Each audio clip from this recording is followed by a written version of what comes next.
So my top 5 tips to help with your meditation practice. It's okay to think, and we already talked a little bit about this, but thoughts are going to happen. You cannot shut off your brain. That is not healthy. It is not safe to compartmentalize like that. Do not try and shut off your brain. Let your brain do what it's going to do. If you do notice yourself straying from where your focus for your attention is, again, bring that gentle awareness and just bring it right back to where you want to be. So for example, today, while we're doing these meditation practices, if you find yourself moving in a direction and thoughts are coming and going, recognize it and bring yourself right back to the sound of my voice. So all you have to do is have the awareness. Bring the attention back. Don't try too hard. That's a big one, you guys. I think we think we're supposed to just be able to sit down, close our eyes, and be a yogi in 10 minutes. Take it easy on yourself. Don't try too hard, okay? Let it be, let it come, let it wash over you. This isn't something that you need to beat yourself over the head with. Really, don't try too hard. Which leads me to my next point. Release your expectations.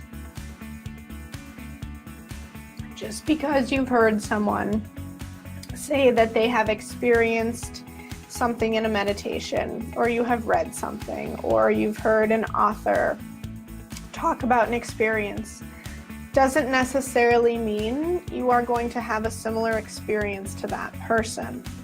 So it's important to release expectation and go into it not expecting anything. And that way, if something does happen, you are pleasantly surprised.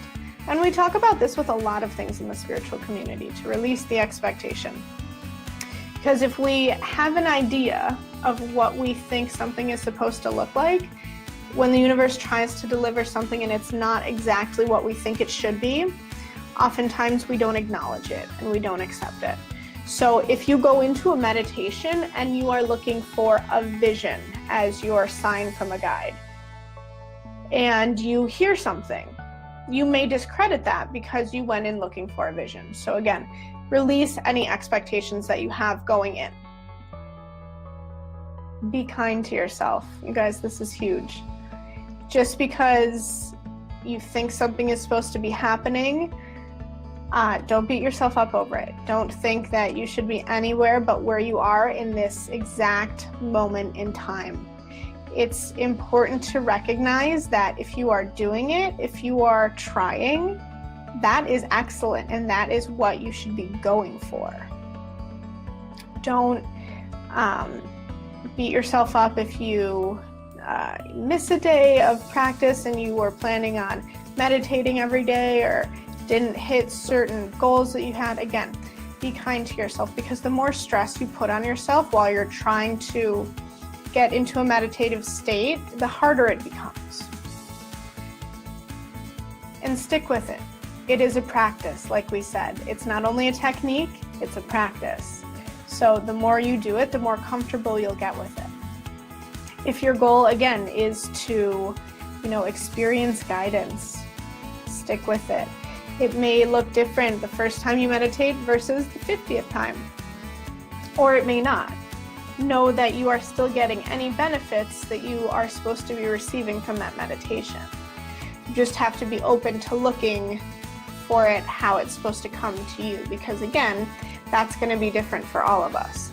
Just because I have very visual experiences when I meditate doesn't mean that somebody else can't have just as incredible of an experience without experiencing the same sensation that I do. We are all unique, and that's kind of what makes this exciting, is that we don't know what to expect going in. So once we release the expectation, that allows us to fully commit to the experience and get everything that we need out of it.